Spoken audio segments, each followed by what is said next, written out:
King James was quite proud of his homosexual relationships. Not only was he brazenly public about them, but he also defended his relationship to George Villiers before the Parliament. In his speech to Parliament, King James once stated the following incredibly blasphemous words, and I quote, "You may be sure that I love the Earl of Buckingham more than anyone else, and more than you who are here assembled. For Jesus Christ did the same, and therefore I cannot be blamed. Christ had his John, and I have my George." So, to restate that, King James VI, whose name appears on the front cover of millions of our Bibles, announced to his Parliament that day that Jesus was a homosexual too, and his lover's name was John.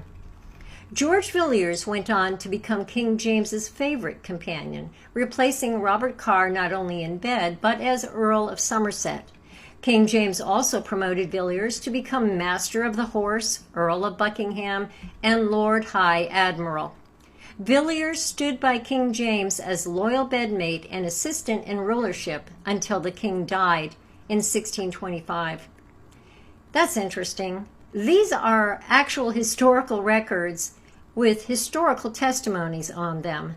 I wonder why we never learned about these special friends of the Bible man when we were in Sunday school.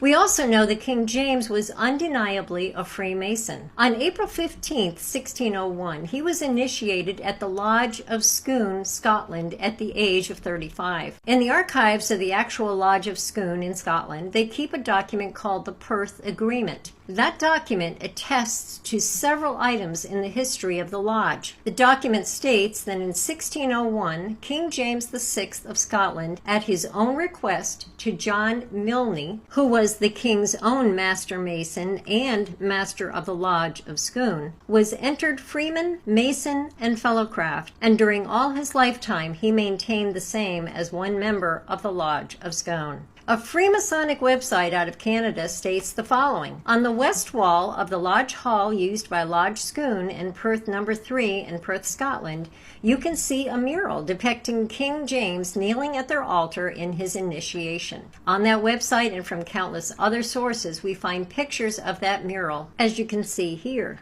The greatest evidence for King James's heavy involvement with secret societies, however, comes from the very pages of the King James Bible itself, containing an abundant array of Freemasonic, Rosicrucian, and alchemic symbols starting right on the title page, which you will see in a moment. Not only was King James himself highly involved in this secret society, but he was very close to another man who was chief of the Rosicrucians